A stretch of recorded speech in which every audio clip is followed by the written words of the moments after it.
I'm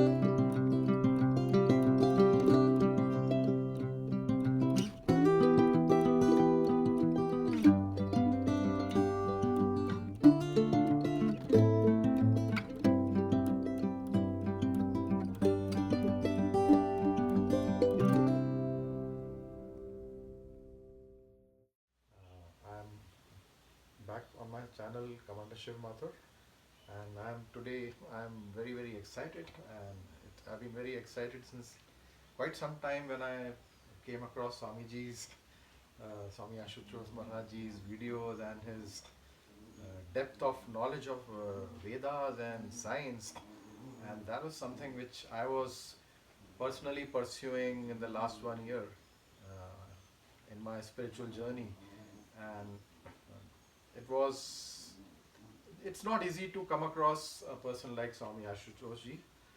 His understanding of science and understanding of science and understanding of Vedic science, the science in the Vedas, which is a lot of people talk about science in the Vedas. A lot of people claim about Vedas, but when I saw one of the videos where he was interviewed, and I was super excited because at the same time I was writing my book on science and spirituality, and then I decided that I have to come and spend some time, and I mean that's different. That's not a discussion. So I introduced Swamiji. Swamiji, thanks for giving me time, and thanks for your blessings, I would say.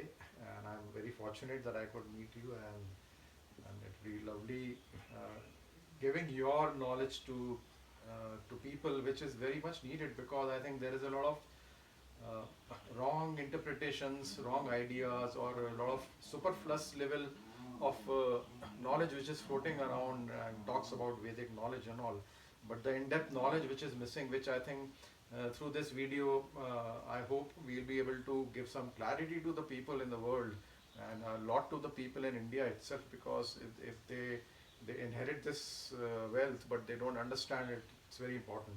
So I will now request Swamiji to talk something about how he came into this, how he got into the depth of science, Vedic science, and can he talk something about that?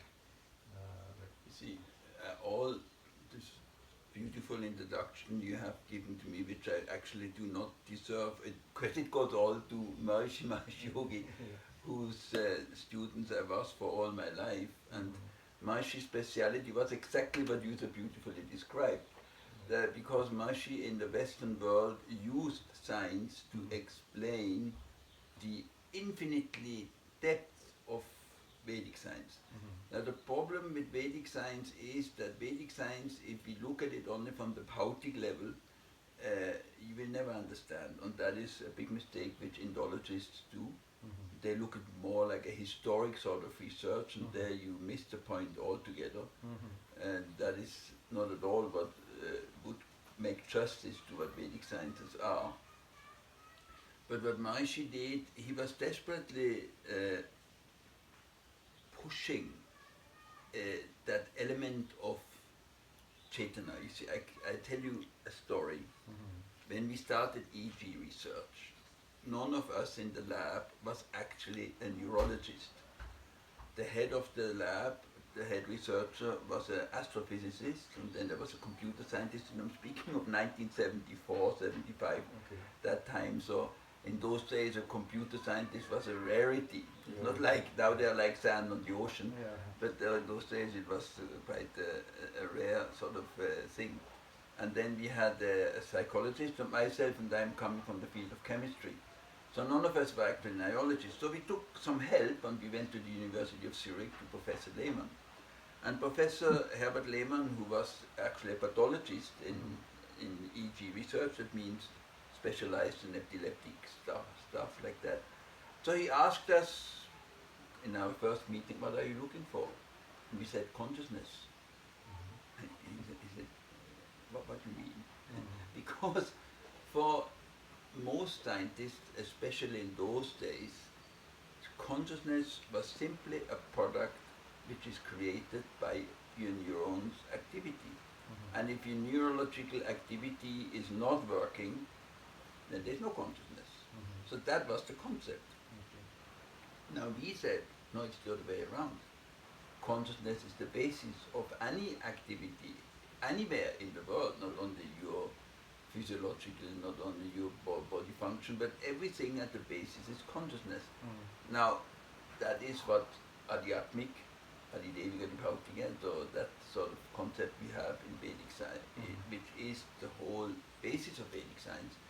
Now, of course, Maharishi could never speak about Adidevik in the Western world, but Adhyatmik, which means consciousness. Now, interesting enough was that then Professor Lehmann, because he was a very nice person, very helpful, and we had a lot of interaction with him, he then started even to do a research with us, a theta research, where I was a subject, not a researcher. And he then presented that research in a conference we had in Switzerland, organized by Maharishi. Maharishi was presiding over it. Conference was entitled something, Consciousness of Enlightenment, or Neurology of Enlightenment, something like that. I don't remember the exact title. So now Professor Lehmann gives his presentation, and he, due to the interaction with us, he slowly started to understand our concept of consciousness. And then Maharishi, what he always liked to do, Maharishi was kind of, whenever a person started to understand or comprehend, and he started to challenge the people. And what Maharishi asked him, in the middle of his talk, how would you measure collective consciousness? Now, you know, He didn't have any answer. neither did we. For us also, it was kind of, what does Lehmann, he looked to our direction, and we said, we already don't know really what, how to measure it. I mean, there was no concept in our mind. We then started later on to see if there's a field effect, if there's an effect of one person meditating on another person, measuring his brain waves when he's not meditating, all these things. So it was not very successful. This particular research I was involved there, where we tried things, was not really working out. But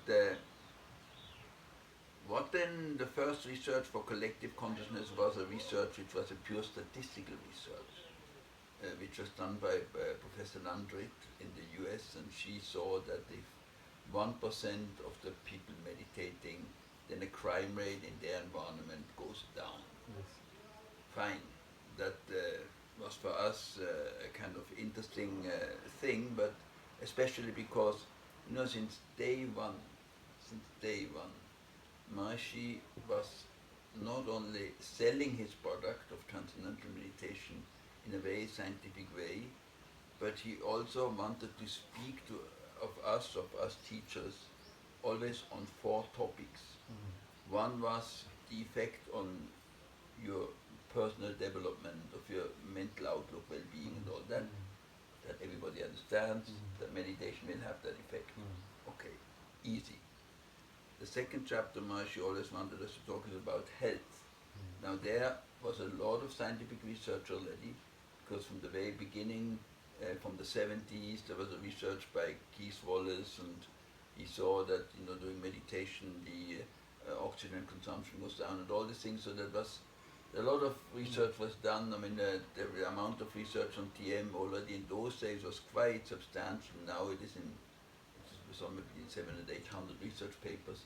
But in those days it was, and we were very happy about that. Then there was 2 in presentations, and then there was a 3rd chapter, social behavior and social effect. So that was already a little bit more abstract, but also we had research that, for example, people start to behave more normal in the sense that they are not addicted to things, you know, like drugs or things like that, because there is actually something very interesting, if you want to speak about psychology.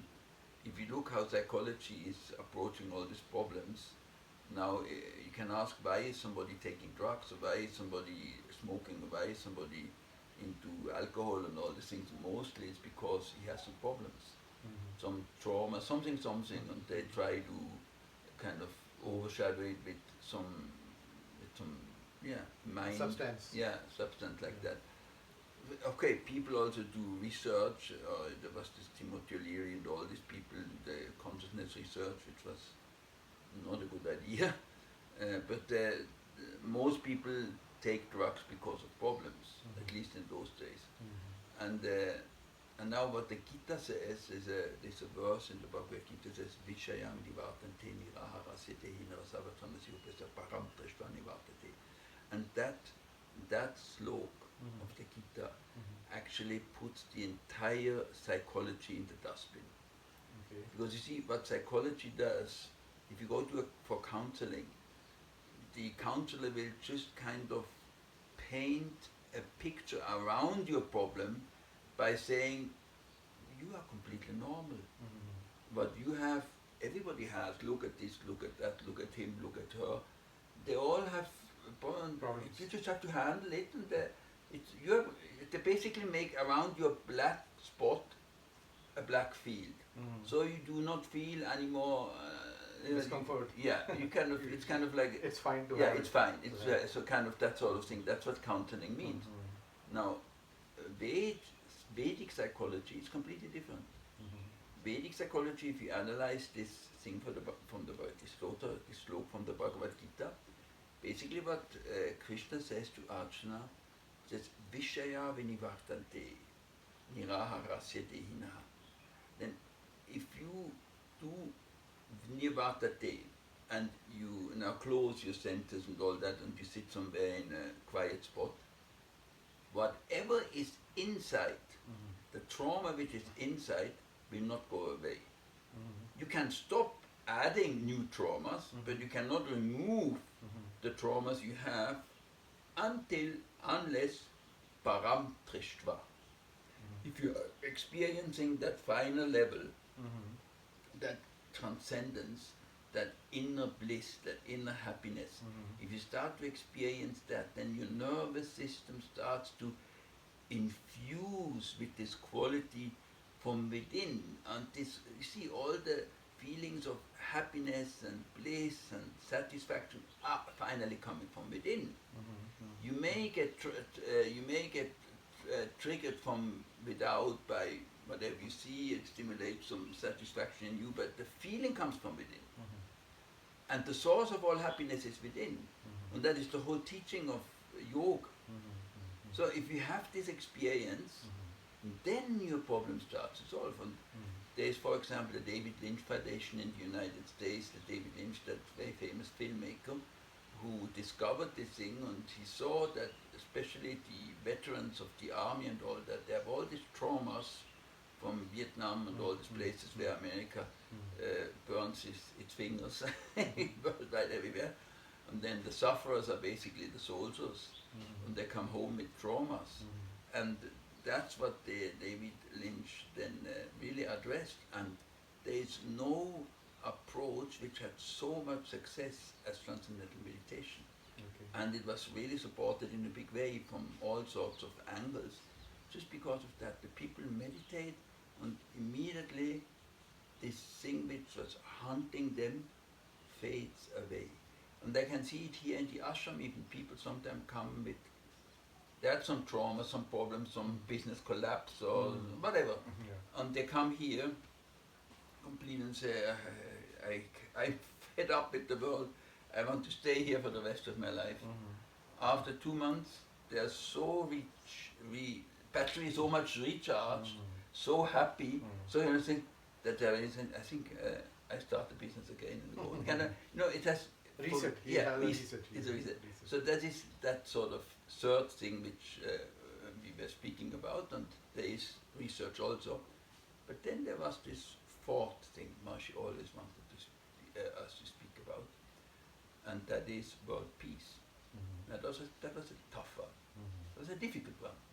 Because how can anybody understand how a person sitting for his own sort of satisfaction and bliss have an effect on world peace? Now, okay, you can make nice analogies like a forest is green if the trees are green. But how many, that means if you have a peaceful person, you will have a peaceful world. But how many people you need and how should this work? It sounds very vague, very vague, not scientific to say the least. Now, and this is also something which took me the longest time to understand. Now you want to hear the answer. Because it is one of the most interesting things. It took me many, many years to really understand the depth of it, for the simple reason Maharishi in the Western world was not speaking so clearly about the mechanism of Vedic science of how this thing works. So we were speaking with analogies. We were explaining to people if your orderliness is there, then if something is pure and orderliness there, then impurities cannot penetrate. And we use for example the analogy of the Meissner effect of physics, which has this. It's basically, Meissner effect is nothing else that if something is in absolute purity in an electric flow, where you have a microwave sort of function of the electric flow due to, you put it in very low temperature, very low, that means minus 270 plus degrees. So then it is a microwave function, and this then absolutely coherent electricity you cannot penetrate with any with any magnetic field. So it will repel, and this is, in Vedic terms we call it kavach. In the physics term we call it Meissner effect. It's because German physicist of the name Meissner has discovered. Is this some kind of electric field which is at that particular temperature becomes inert? It's not becoming inert, it becomes absolutely coherent. Absolutely coherent with? It's AC. It's the AC electricity, because normally AC is very chaotic. You know, it's kind of, it's going into all sorts of. So it's very chaotic, and so then if it's chaotic, then you can a magnetic field will penetrate to it, and it creates interference patterns and all sorts of things, which creates your crack noises in your loudspeakers and microphones if they are not good quality. So then badly insulated, that means. But the Meissner effect is kind of demonstrating if something is in perfect orderliness, nothing can penetrate it. Okay. So now you can extrapolate that in other fields, like for example, we have the iron pillars there in Ashoka. Ashoka pillar, and that Ashoka pillar is not rusting. Why? Because it's completely pure. So it's purity which makes something invincible. So now how you make a nation so pure? Maharishi was always putting a lot of emphasis on integrity of the culture, that the culture is very important. And I'm telling you, when there were this, I remember it was in Mürren in Switzerland, where Maharishi was speaking a lot about cultural integrity, and I was bored to death. I found it so boring. But once I came here to India, I realized how important it is, how cultural integrity is very important. And that is exactly the thing which today is getting destroyed by these fellows and the internet and all sorts of influences from outside, and that completely weakens a nation. It weakens a society. The people have nothing anymore they guide themselves on. This is the religious outlook, the cultural outlook, everything gets eroded. And then you will have a society which becomes completely like a rubber gum, you know, it has no backbone anymore. Disintegrated. And that's very dangerous. And that is actually by purpose they do that, because that's how you can destroy a society and then eventually control it. So that is basically the thing. But again, all these things, these are all analogies, observations, but how now you create it. Now, basically, the question you can ask, how did Lord Rama create his Ramraj, because he created a kingdom, a society which was ideal. But today, how do you find that person who can create Ramraj? Yeah. Who did? Maharishi. Yes. There's a technique, Ah. and you only have to use this technique. That's what Maharishi did without much explaining it, because he could not speak so much about the whole mechanism in the West. He spoke about it in India. That's where I got to understand how this whole thing functions. Because, see, there is a biologist, his name is Rupert Sheldrake. Okay. Rupert Sheldrake. Yeah, you must have heard about him. I love him. He's a very progressive, kind of amazing guy who has things which all his colleagues don't like. Because he's kind of always making things which is breaking the boundaries, out of the box, so to say. And he had this research where he could show that he called it a morphogenetic field. Yeah, the research he did with some monkeys in Indonesia, where he, if I remember correctly, he was growing some potatoes on an island where there were only monkeys, and he checked the behavior. And it took these monkeys a certain time to realize that this is not something bad, but if you wash these potatoes you can start to eat them, and eventually it is useful, but it took time. It took maybe 2 weeks, 3 weeks, I don't remember, but a long time. Now he did the same research in another island, and the same thing happened, but in a much shorter time. Why? There he says, because something gets enlivened in the collective consciousness. It's something in the air. And so that means the island of the second island monkeys, they somehow, and he called this thing the morphogenetic field. Now, these are all sort of things which, yes, they are nice explanations, and it explains somehow how, if people are meditating, can have an effect. Maharishi said we need at least 1%, and later on he said, well, if we have yogic flyers who do this more deep, then we can take the square root out of 1% based on the idea of the n square law, which you have n square law. That means always an n square law unit of orderliness is more powerful than the whole rest of disorderliness.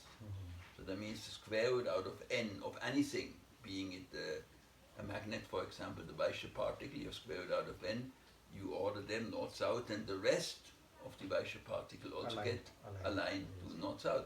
So, and in crystallization process, you find this everywhere. So, based on this sort of nature thing, he was speaking of if you have just the n square of n, this square root out of n of the population, doing this deep meditation with cities and yogi flying, it will be enough.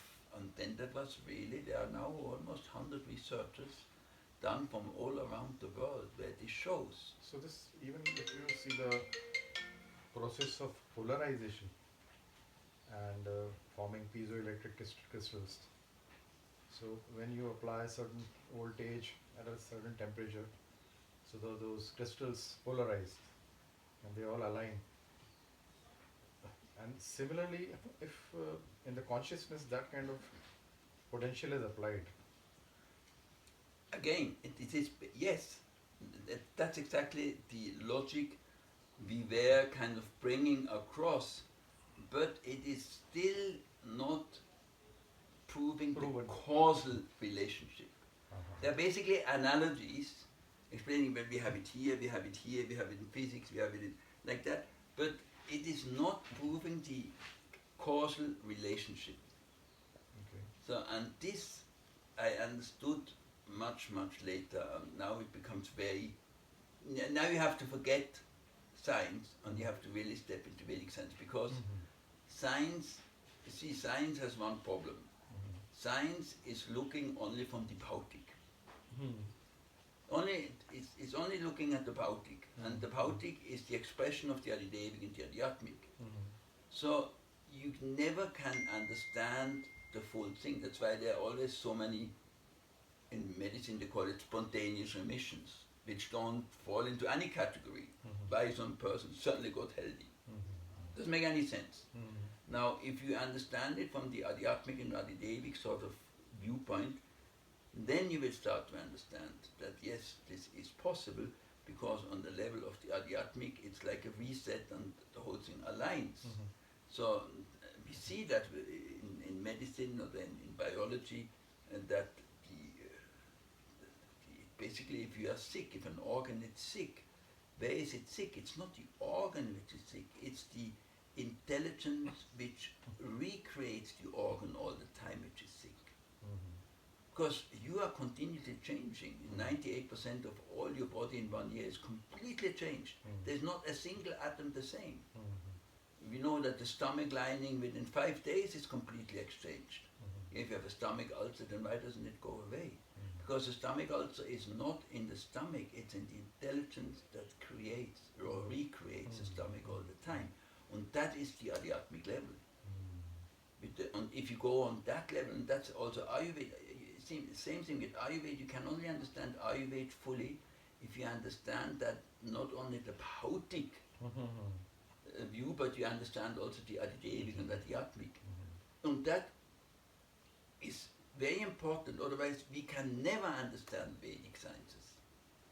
It's not to understand this level of the intelligence of the cell level, which is actually what you're talking about. And how I'm speaking of the intelligence of the cell level. Cell level, that's what. Intelligence, not the cell, the intelligence. Yeah, so I'm saying when you're talking about the intelligence of the cell level, and which is at this level of Vedic science, how do people understand that? How will they even experience it? And I'm not talking about proving it, but eventually they will look for how to reach the that. problem is that today we are trained to look at the world Bhautik. It's only with physics that they have started to look into the Adhyatmic level by exploring what they call the unified field. So that has developed in the last 50 years, you can say, since. So unified field is something which can affect an individual positively. No, the unified field will not affect anything. It's just that if you understand that the unified field is a level of matter which is not matter. It's Maharishi used to explain it very nicely always on a flower. He said, if you look at a flower, you see all these aspects of the flower. But if you look closely to what is the basis of the green leaves and the pinky petals and the stiffness of the stem, the strength of the stem and the tenderness of all the different qualities of green and tenderness and pink and all that, you don't find in the basis in the sap. The sap is colorless and it has no qualities of pink and stiff and hard and soft and rough. How does it create that? Yeah, then how does it create it? Where does it come from? And that sort of intelligence. That's yes, that exactly. That is this the Adhyatmic level.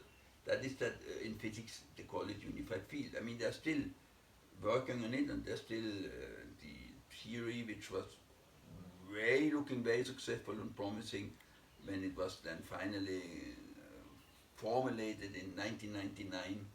Now has a lot of problems. The quantum, this whole concept of quantum gravity is now a little bit in the shaky position, but the concept of unified field is basically by most physicists accepted. In spite of the fact that it is difficult for somebody who is a physicist, in Hindi we say Bhautik Vigyan, Adi Bhautik. Now he has to accept that the basis of Bhautik is something which is formless and has nothing Bhautik at all. Yes. So that is quite a jump. But that jump has happened in the last 30, 40 years, you can say. Okay. That little jump Professor Lehman also made just in these few weeks we were dealing with him and finally realized that consciousness must be the basis of the neurology and not vice versa. And if any one of your viewers has a problem to grab that, I would point out a book it's called Proof of Heaven by, what's this scientist's name? He's a neuroscientist, Ibn Alexander. Okay. Ibn Alexander is a neuroscientist, or a neurosurgeon rather. His story is amazing, absolutely amazing, because he was raised as a foster child. So he didn't know his parents. His parents gave him up for adoption because they were unable to raise him out of financial sort of constraints. But he was with good foster parents, and he was raised like most American children in one of these Christian sects. There are many there. But in his training of a scientist, a neuroscientist, neurosurgeon eventually, he transcended all this religious sort of baggages, so to say, and became, like most top scientists, more a Gnostic, atheistic sort of view of the world. Until he had the following experience. On one nice day, he got a severe headache and fell unconscious. Now his wife, who is also a doctor, immediately realized the seriousness of the situation and took him to the hospital. Now, they all, same hospital, they all know each other, they're all colleagues, so to say, so it was not. And immediately they put him on the life machine, because what they diagnosed was he had a severe bacterial meningitis. So now, what that means, from the neurological point of view, that the neurons are basically inactive.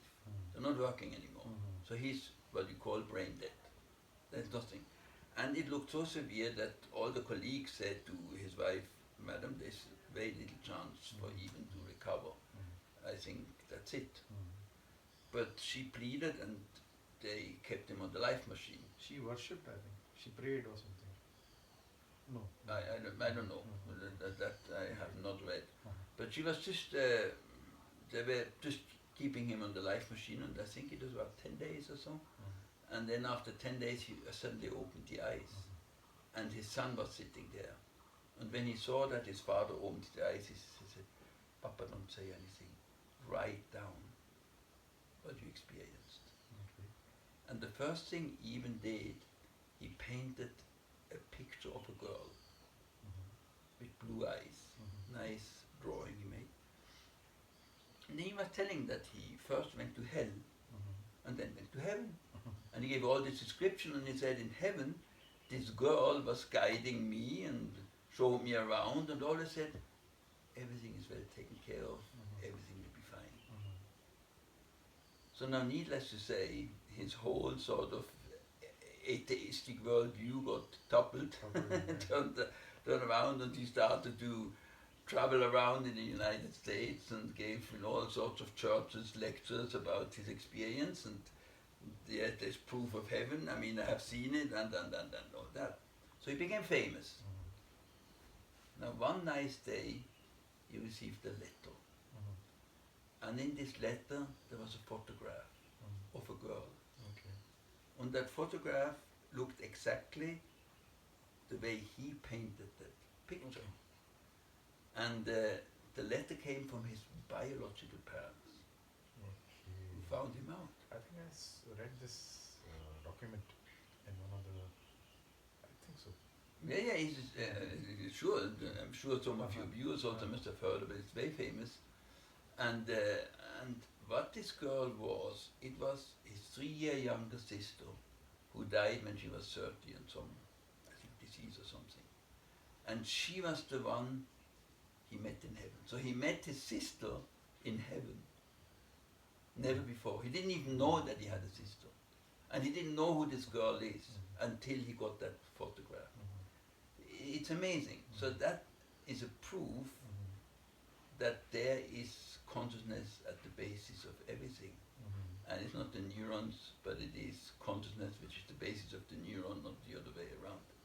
So that, just again, it's an illustration, but still we are basically discussing The unified field. the unified field, intelligence yeah, of on the how self. the intelligence Self. and how this, and how was Lord Rama creating a nation or a kingdom. There were no diseases, there were no accidents, there were no, if you read in Ramacharita the description, it was just absolutely heavenly ideal, and no premature death, no even natural catastrophes, no earthquake, no tsunamis, and no Akaman from outside, no attacks from outside, etc., etc. So how did he create that? Now, to understand that, we have to go back to his teacher, Vashishta. Vashishta. Oh, I was about to talk about Yoga Vashishta. Yeah, exactly. Yeah. In the 6th chapter of Yoga Vashishta, there the whole thing is written. There, Vashishta explains to Ram that you need to have 5% people meditating. Or better than that, because you cannot trust anybody. Even Vashishta said, if they're not regularly, you won't have the success. So better have a professional group in your palace who meditates regularly, plus the siddhis and yogic flying, so that he had to add. They will have an equally strong effect like the group of your 5% out there. So that's what he obviously did. Now, there is one verse where it says the effect is not on the verbal level. It is a physiological effect on the level of consciousness. Now, it's not on the level that those people which are doing this meditation and yoga and all that they start to be very nice and they explain their neighbor and don't do any crime or don't do this. No, it's not on that It's level. happening at a different level. It's altogether happening on a different Unified level. field level. It happens, and he says it's happening on the fine level of consciousness. It's a physiological process. Now, what does that mean? Now, there, Maharishi helped us out once. He gave a lecture in the Indian Express building that was in December 1980, where Dr. Triguna, who was at that time the most famous Ayurvedic physician, Vaidya, he was the president of the All India Ayurveda Congress. It was an amazing Vaidya. He was specialized on pulse reading. I mean, with just a few seconds, he told you everything. So he was explaining in that lecture how we transform food which we eat into the tissues of the body. Means the bones and the skin and the flesh and the fat and all that. So he explained basically the process of digestion, how it's explained in Ayurveda with the 7 dhatus. Rasa, Rakta, Mamsa, Meda, Asti, Macha, Shukra. And then the finest level is actually not Shukra but Ojas. Now Ojas is that concept in Ayurveda of immunity. It's basically the immune system. So he spoke a little bit about Ojas. So that was all kind of okay, nothing which took us off the hook. But then he said, final and Ojas is Soma.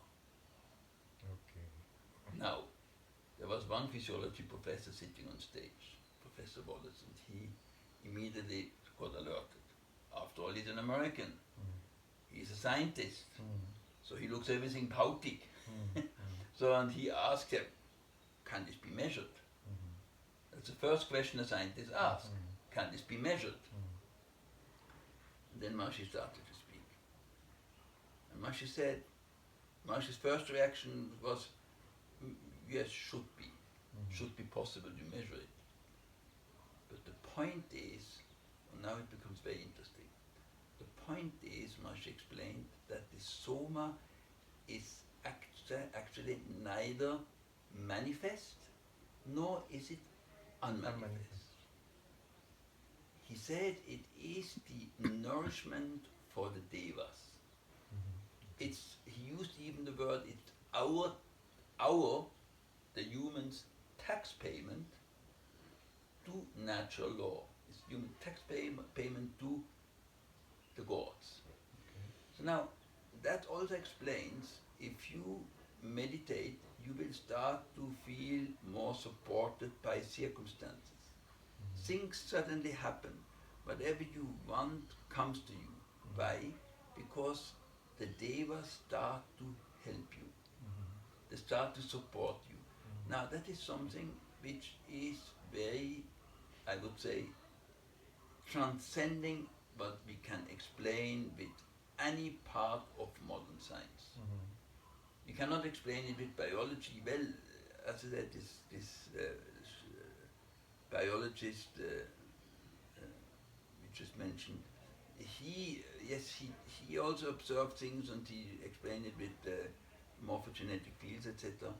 But it's actually not something which can be explained with any theory in science. It's something we can only We have to go to again that Vedic science. Vedic science Yeah. at that level. That level. And what is that level? It is that Unified field level. it is now. You see the Ved. The Ved gives now a description of this unified field level. He says, Riksha Akshare Parame Vyoman Yasmin Deva Adinisha Vishedu. That means in the level of para is another word for pure consciousness. We have a name of Shiva is Parameshvara, the Lord of Para. And one in Upanishad it says Shivam Shantam Advaitam Chatatam Manyante Saha Atma Saha Vidyeha. Same thing. But it's that level of Para is that level of purity. Shiva is Shiva. And now it says Vyoman Yasmin Deva Adinisha Vishadu. Means in that level there is this vibration of all the laws of nature. So now if you look in the Yoga Sutras, Patanjali, he speaks of pure Kaivalya, silence. But in Jaimini, in the Mimamsa Sutras, he says, no, it is not pure silence. If you actually take a magnifying glass and look close, there is a lot of vibration. It's the difference between Purush and Prakriti. Purush is that level of pure silence, Atma. Prakriti is that level where this silence starts to vibrate. And that are the devas. These are the first impulses. This is the first level of manifestation, but it's still it's not very subtle. It's very subtle. So these is the activity of the devas, and they do not work for free. Yeah, there is a law. Yeah, there is no free lunch. Yeah. Okay, so it's all in a loop. Yes, it's all in there. A loop. And who is paying them? Now the whole Ved, especially the 9th mandala of the Rig Veda, is all about that. It says how man, how rishis, how we humans actually produce soma to make them happy, to make them work, to make them kind of continue their duty. Because it's up to us. And on days, I went to the entire 9th mandala, I looked at every richa and looked to, unfortunately my Sanskrit is not that good, so I looked at Wilson's translation, which is always difficult. Yeah, but it's and a hell. they're doubtful. It's a hell. So anyhow, and there are 2 German translations also, Geldner and one more. So, but anyhow, we look to the translations and what this says, that because the 9th mandala is almost the entire 9th mandala, except some verse in the 5th and 67th adhyaya, for some other devata, look, the rest is all the Soma Pavamana, all of it. So then I found one richa which was very striking. There were many which were kind of indicating what I was looking for, but this richa really struck me, and it says, Appavasya Dishampata Archeka Somamitra Kena Satena Shataya Tapasya Sutta Indraha and Hoba Vishrava. Now there are 3 words, Satyena, Shradhaya, Tapasya. A man doing this is producing soma. Now Satyena is being established. It's not, Wilson translates with speaking truth. But it's not speaking truth. It's living in that truthfulness. Yes.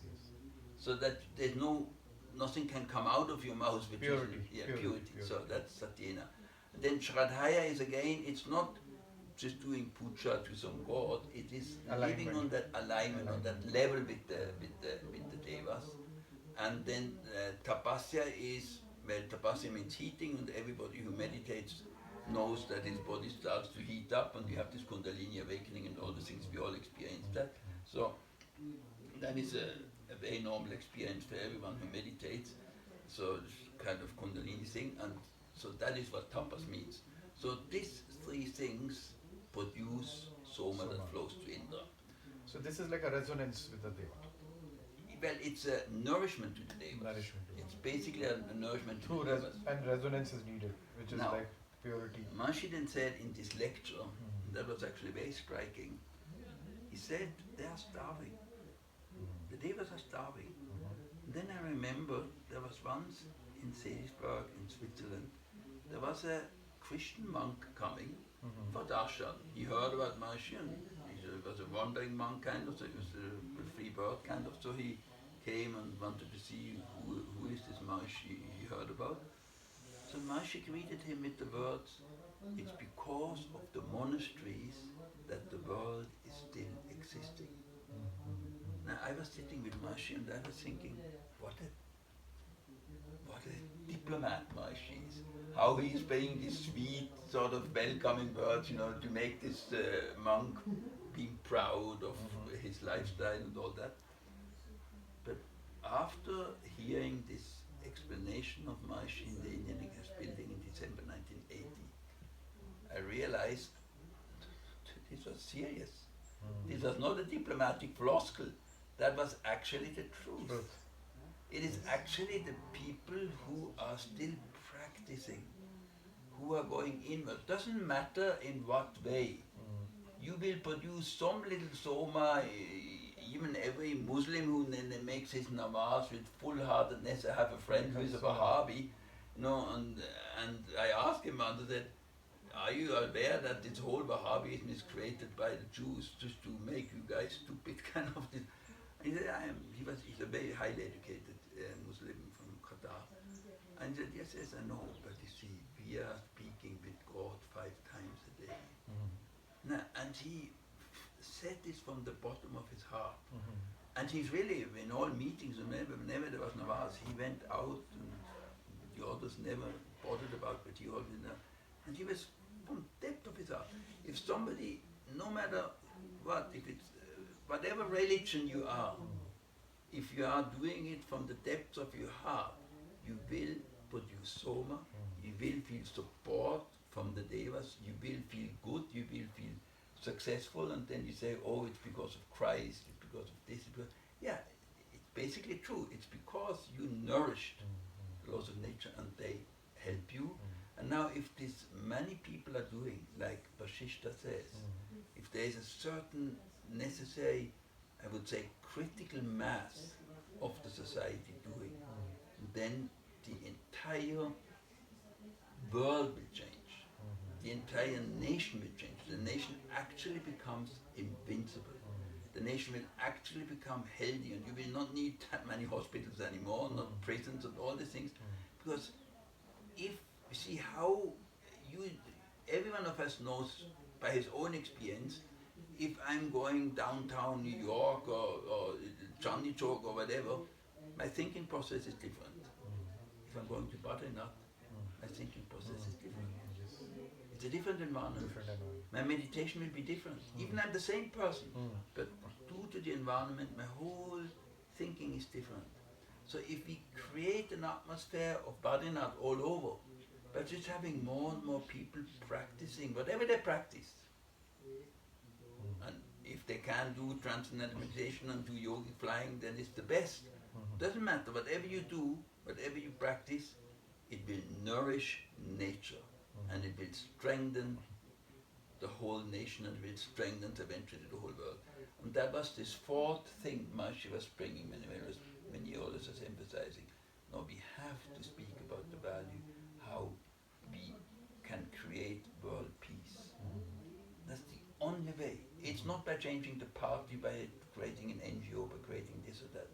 It's by just taking the help from the devas, by nourishing them. So coming back to the unified field and I mean, yeah, it is at again that level where you are actually exchanging soma also. Yes? Uh, how do people understand that? Because that's unmanifested and formless. You see, the Adhyatmic or the unified field is unmanifest. But as I just said, when the unmanifest has a quality of pure intelligence, because of this intelligence, if intelligence starts to be aware of its intelligence. So by that awareness of its intelligence, you have an observer, the process of observation. Repeat something that means. Last 1-2 lines. About the unified field. Unified field के बाद जो आपने बोला उसमें थोड़ा बीच में cut हो गया. I don't know what I said. Oh, yes, how I said, I spoke about that, this, when pure intelligence, Understand its own intelligence. exactly, Yeah. you have a, That then level. that's the birth of, that's how creation starts. And that is a process which is happening all the time. So if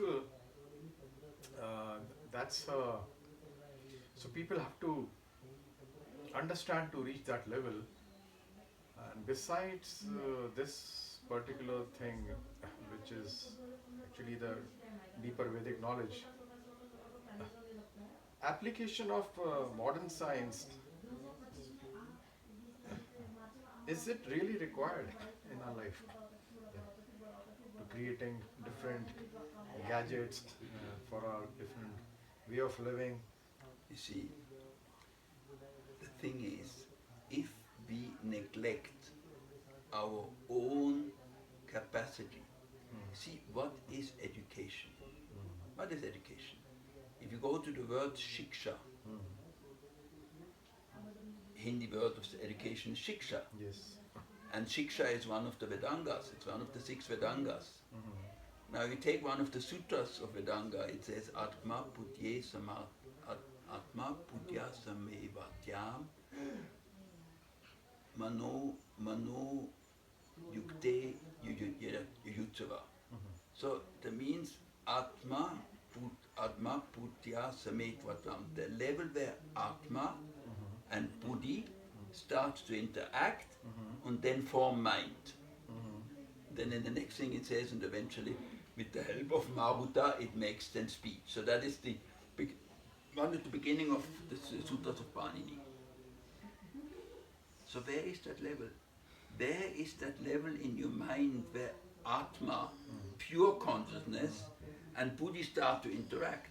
That is the most subtle level. So that's what we have to interact with. That is what we have to get to know. That is the level. It's like that sutra I took from the Upanishad just a while ago. It says Shivam Shantam Advaitam Chatutam Manyate Saha Atma Saha Vigeha. That you should know. That level of para, that level of Atma. And that's exactly what Shiksha is. Now what is Shiksha today? What is education today? It makes you a damn idiot of a corporate world. Slave, corporate slave. So, yeah, it makes you a corporate slave. So that's, I think my question is Yes. pretty much, you have already answered it. No, so but the in a thing way, is in a way, that indirectly. basically we have to, once we are knowing who we are and we are living our full potential and we are living that blissful inner self, grounded on this blissful then inner we self. know actually what we need and what we don't need. Everything what we have in modern science becomes a distant Irrelevant. toy. Yeah. And you can use it for the increase the comfort of your life. But what we have today, if we speak all about this AI, which is no doubt a big danger. And I heard a very interesting little video of the founder of chip technology. I don't remember his name, but he said that exactly what I just said, that if we are not realizing our own Potential. greatness, our own potential, we become, and then we become a machine ourselves, and we become the slave of Slave the of machine. the machine. And that is a danger. So there is nothing wrong with modern science, there is something wrong with us. If we are not keeping up, if we are not developing our own inner self-awareness, then there will be disaster. Because modern science is very, it has brought a lot of comfort to life, but it didn't bring satisfaction. It didn't bring happiness. Happiness. All the things it didn't bring. It just made life a little bit more comfortable. Or maybe I would say lazy. Yes, also. Yeah.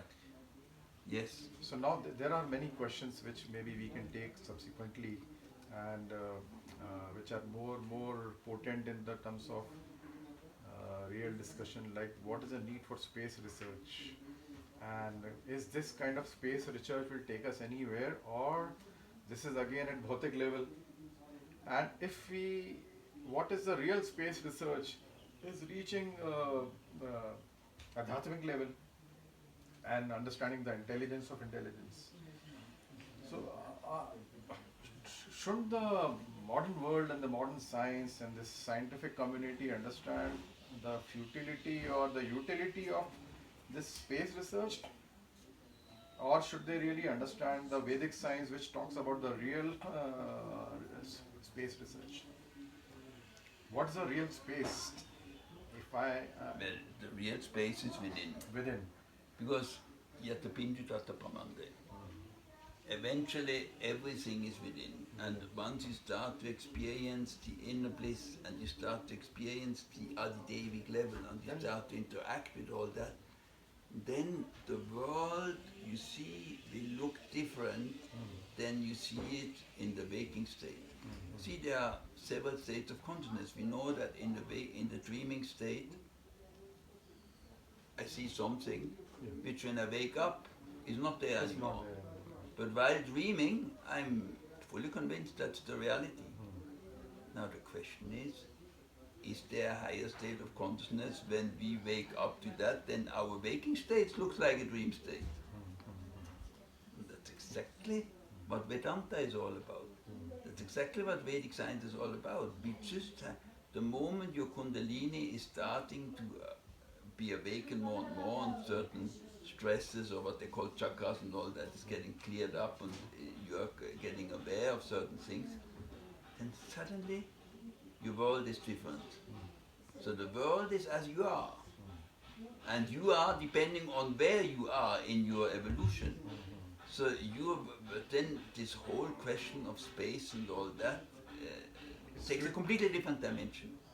It becomes futile. Well, it definitely becomes futile to spend so much money on it. It's not futile per se. We are a big family, and it's not only the family on this planet Earth. There are definitely many more out there. But is this the way? Swamiji, is this the way to find out those answers, or find out life on other planets, or even answers which are unknown to us, which are infinite probably? But this approach, the bhautik approach at the gross level, will not solve the problem. I think at the intelligence level, at that level, probably they will get the answers. Yes, of course. Like if like I have no answers to how those 9 planets were actually known before the modern science that we discovered it. But there are Navgraha temples in India. At those times, how did they find those 9 planets? And it's not written in any of the Vedas, I think. No, it is. If you look in Surya Siddhant, in all the Siddhant texts, Jyotish has 3 chapters. Siddhant, Samhita and Hora. Okay. Today we only speak about Hora. Hora means what is my future, when will I marry, how successful will I be, all this sort of thing, that's Hora. But then there is Siddhant. like Surya Siddhanta, there are many more texts, and nobody knows exactly how old the Surya Siddhanta text is. But if you look what is written there, well, I mean, Kepler, Copernicus, and Galileo, they lived, what, 500 years ago about? Well, the Surya Siddhanta text is thousands of years old, that's for sure. And all the things which you learn in school, which is ascribed to these few Western astronomers, the Surya Siddhanta has everything. But have they explained the way they found it? This is something which yeah, I'm do, little. do you know this Ramanujan? You know his story, yeah? Okay.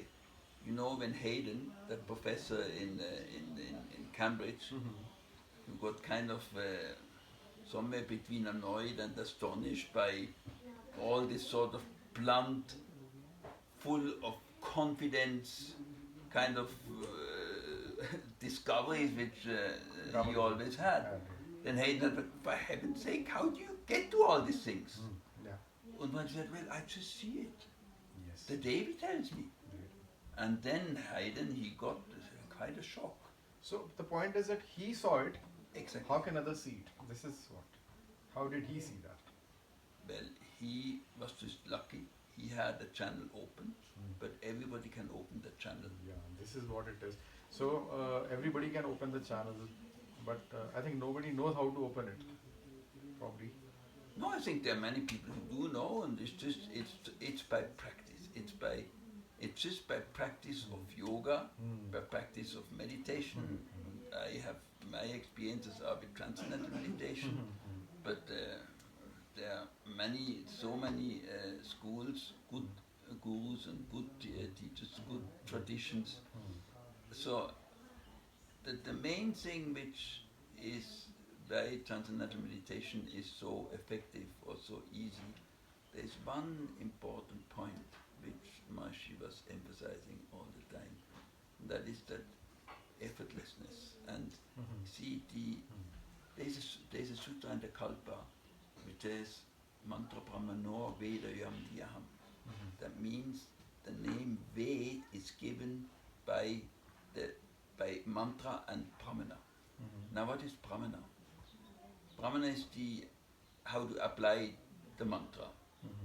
And there the Rig Veda gives the most important instruction. It says, I quoted that riksha before, but I didn't finish it, where it says, riksha akshare parame vyoman yasmin deva dinishavishaduhu. Next is yastan naved kim riksha grishati. If you do not know that level, then what will anything happen? Now, why am I quoting this? There is a sutra, I don't know it by heart, but I think it's in Nyaya, it's one of the Bangas, where it explained that any syllable, it goes to a praja bhav, and then it comes to adyanta bhav, that means to its point value. And only in this point value, that means when the syllable, your mantra, comes to a complete still stand, to a complete silent, there is the anyonya bhav. That means the transformation is taking place. And then comes the new syllable out, which is called praga bhav. So it's pratyanta bhav, adyanta bhav, anyonya bhav, praga bhav. Now, this means that the importance of any practice, of any reciting of mantras is that gap. So it is in that gap, in that transcendence, that you make the change. Now the mantra is equally important, because, but equally important to that is the emptiness, that gap, that nothingness, that silent point, that silent value. Now Mani Pandit do a very grave mistake. Maybe I shouldn't say that being a foreigner, a Mirch-born person, kind of, but the mistake that many people do, many Pandits do, is that they maybe have the perfect pronunciation, but they do their yagyas, their pujas, their pratnas too fast. So they've not understood that That gap. Yeah. that silence. And that is But the have they not been taught about this? They don't have that exactly knowledge. that's missing. And that was basically the contribution of Brahmananda Saraswati Gurudev. When he was teaching meditation, he also did now, and then people said, oh, I forgot the mantra. I said, oh, good. See, it's not by doing jap, it's not by having 108 and you do 10 malas like that, oh, today I did it very fast, but it was very clear in my mind. No. So it's also another process of reaching that silence. Is Yes. it that? Yes. And the silence is reached not by the mantra. The mantra is just kind of a mechanism or a kind of a walking stick. The silence is actually reached by the tendency of the mind to always experience The silence. the silence, because the silence is full of bliss. Now it says in the Upanishad, somebody who has that level has million times more bliss than somebody who has, and then it describes all these pouty sort of things you can have. So, but that inner sort of bliss is the most valuable thing. I think it's in Kena Upanishad. So where it gives several levels, but it's the inner sort of experience, that inner bliss. So that is a natural thing. So you have to give the mind the possibility to experience it. If you're holding now and you make a chop, you don't give the chance. You are doing it mechanically. Yeah, then You are not doing your it. meditation, your job, your process, because many people meditate and said, well, I have to put my mind at silence, I have to put my mind still. Then you are putting effort. It is not Put an effort in effortless. it, and that is Again a problem. exactly. Then you get stuck, You are not effortless. and the success is in your failure. Failure. When the mind, and then, oh, today it was good. But it was good because your mind escaped your control. So it's that sort of, maybe that's why Christ said somewhere in the Bible, said, if you not become like a child, you cannot enter heaven. It needs that innocence. Innocence, yeah. Yeah, that kind Purity, of just purity. purity, that innocence. The mind is just kind of Effortless. So then it enters heaven. Heaven is within you. So then it goes to that level. So that is the quintessence of So Swamiji, meditation. I think we are still, there's a lot of depth needed to go into this subjects, and we can talk for probably, the time will not turn night, and we'll keep talking, you know it very well, and I also understand. Now I have many questions, but I think each question will go into hours. I don't know how we will space out our discussion. One of the one question which I have, which is very much needed for people to know, what is the best way to study Vedas? In India, a lot of people actually have no idea what is Vedas, and each of these 4 Vedas, and you can read a little bit about them, that some are devotional, some are for yajna, for tapas, some are for this. But what is the best way to read, and who can teach Vedas? Who can teach these nuances, these small, subtle beauties about everything in the Vedas, the science actually, at that higher conscious level, intelligence level. How can people understand this? And these translations, as you said, and I have also discussed with one scholar, Sanskrit scholar, Kausani of Bakevihari temple, and he also told me, he agreed that these translations are really Sometimes a disaster. Disaster. Yeah. So I told him, and it's a very sensitive topic to ask anyone, that these translations of all these scriptures are quite awful, and that's the reason I also wanted to learn Sanskrit. But by learning Sanskrit, by mastering Sanskrit, will somebody be able to learn Vedas and get this knowledge, wisdom out of it, or how do people actually reach there? How, and this is one topic probably we'll talk, and you have reached there with Maharishi's grace and with his association and being with him, and how can others reach there? Even I also need to See, dig into the Vedic science. it's a very beautiful, but it's a very big one. Very big topic in Big itself. topic itself. That's why. Because So I just asked the question. yeah. I know if we get into this, we'll have another couple of hours to discuss this. Yeah, it's But this is important. We can have another conversation on this. yes, I will be happy to do so. Because I think I strongly feel you'll also agree that if this is not known to people, then how will the Vedas But in a nutshell, proliferate? in a nutshell, what I can say is, you see, one mistake we do is by looking, if we say Ved, we only have in the mind Rig, Sama, Yajur, Atharva Ved. We know this for Veds. Okay, I have to go and study them. No. The Ved itself says, Yo Jagara Tam Richa Kamayante, meaning who is awake, to him the Vedic riches, Will they awake. come. They'll come. They Yes. come, they seek you out. This is a beautiful answer. which So now not- you have not to ev- make yourself awake. So and then it goes to Yoga Vasishtha. He says that you do it by your own self-inquiry. Exactly. But this is not understood by people. This is the problem. See, you cannot. You have the beautifully way- answered in one sentence, which could have gone into multiple hours. But this is how will people understand? Yeah, this? but now the way, you see, this has all these additional texts which actually help you to get there.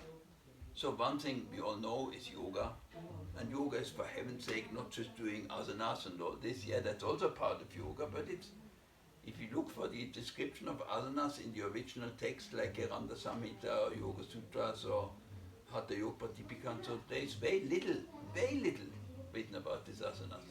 So yoga is much more than that. So we know about Ashtanga yoga and all that. So again, we can speak Yeah. for a long time on yoga only. But there, all the Upangas are basically texts. I mean, Nyaya, Vaisheshika, Shankya, Yoga, Karma, Mimamsa, Vedanta are texts which help us, which guide us to kind of purify our mind, to purify our intellectual understanding of how the universe Then it is appears. built. Then it appears. No, then at least we have Clarity. a clarity. Clarity. Yeah. Then another text we can take for getting an intellectual sort of comprehension is Upanishads. Because the Upanishads, they are written for the intellect. The Ved is not. The Ved is not written for the intellect. It is at slightly Yeah, gross level.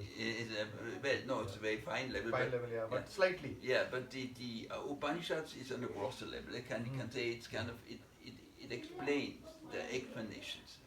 And there are many auxiliary texts like about advice, Shankaras, like Vivek Chudamani and things like that, or some, like the Ashtavakra Gita. And these are books which kind of deepen our understanding of how the mind works and how then the mind, once we know how the mind works and how then we can also understand more the depth of the Vedic knowledge. So these are the first step. Then comes another group of texts which are the Upaveds. Now the Upaveds, all of the four Upaveds are basically there to help us from the very gross level, how we live. For example, Ayurveda. Ayurveda is not just that you take paracetamol instead of, that you take Chiloe or Santosh Gamati instead of paracetamol. No, that's not Ayurveda. Ayurveda is a lifestyle, a dinacharya, by which you develop a nervous system which makes it easier for your mind to experience final levels. So that is the basis of Ayurveda. Vastu. Vastu, again, many people say, for heaven's sake, what is this Vastu? Why should be a door in the south be inauspicious and a door in the east should be good? Well, that's a very gross way of looking at Vastu. Again, Vastu you can only understand if you understand Adhyatmika, Devika, Bhautik. But nevertheless, not to go into all the details of Vastu, it again enhances the support of all the natural laws of the Devas by making your house in accord with natural law, so you have full support. So then also again it makes easier for you to experience higher states of consciousness and all that if you are living in a proper Vastu, then when everything is destroyed by the Vastu. So these are and then Gandharva. How do you, for example, judge that a Gandharva Veda concert was good? When you when you sit there in a concert of Vedic classical music, being it whatever it is, being it Vinay or being it chanting, Siddha, whatever, and while sitting there, suddenly your mind is gone and you are in that transcendence and in that blissful state. Then you know that the artist played well. That's the purpose. In fact, that's another question which, not now, but how that music transcends you and what is the science? That's the skill of the Gandharva. That's the purpose of the Gandharva. As if you have some nice Mozart or classical Western music, that creates an earworm. You know, it may be very nice, very uplifting, especially the middle verse and Dante, but it doesn't make exactly. You don't transcend. But with Gandharva Veda you transcend. So that is speciality. That is an Upaved. So where are the centers for this particular Varanasi? Or who are the masters of this Gandharva? Fortunately, in India we have lots of good Gandharva Veda masters, I would say.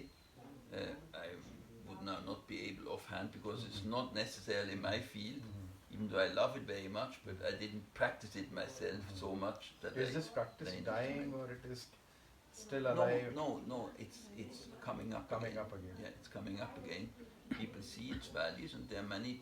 Actually, all these traditional things, I remember when I came to India first time in 1980, I had to search for Ayurveda. Now you get it in every big hospital. If you spoke to anybody about Vastu, they said, what? But now Swamiji, Vastu is... the depth of knowledge you have, I mean, I may not say that to you, but I don't think anybody has this kind of knowledge in India also.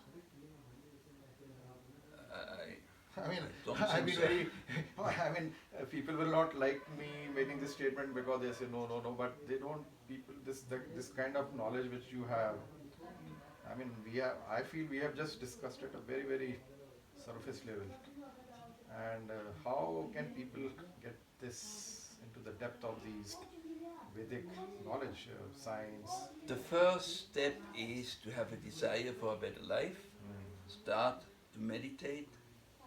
Get away from allopathic medicine, go into Ayurvedic lifestyle, so that your system is getting more and more pure. No? There, Swamiji, say this kind of knowledge which you have, where will they find a source like this today in India?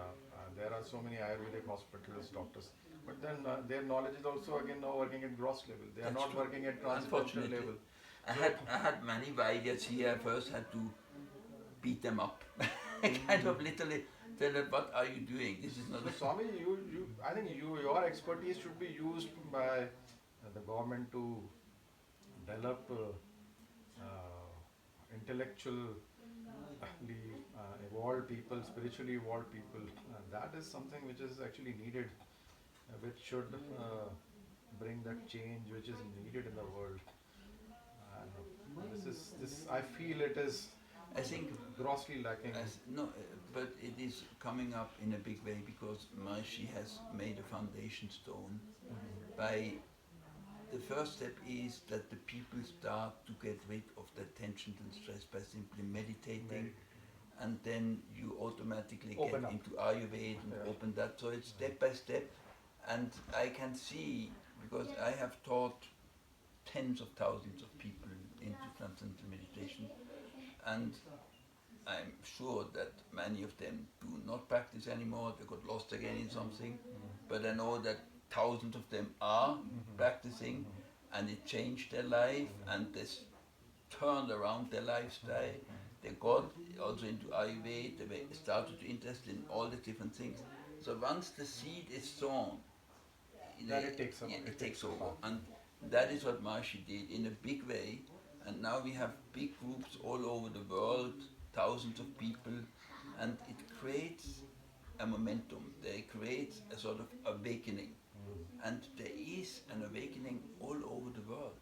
If you look at the world 50 years ago and you look at the world today, in terms of spiritual, is a big awakening. And that is it has an exponential speed. So I would say we have very good times ahead of us. I'm very optimistic, not But pessimistic. are there people in the TM organization who are at a very high level? Yes, yes, there are many people which have very good experiences. Yes, yes, And they are teaching. yes. I It's also fortunate that there are many people which have even deeper knowledge than I have, and which have better experiences than I have. And there are many people. So the world is very big. You have maybe not come across them, but they are. but maybe you are very modest. No. In fact, regarding translation, also I also came across some surprises in Poland, in Warsaw. One of the Ayurvedic teacher, she came to attend my lecture in. I was invited to give a lecture in one of the museum of Asia Pacific in Warsaw, and they conduct a lot of events, and so I was also invited once.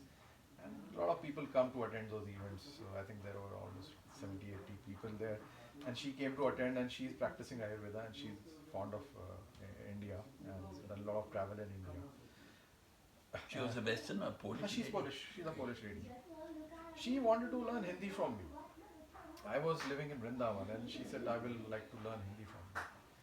So we had 2, 3 classes, and after that it stopped because of, I think I was not free or something like that. I don't remember. But in those conversations, I realized her Hindi was pretty good. And then she said this was a surprise that she said I was learning Sanskrit. She was learning Sanskrit in the university, and she showed me one book.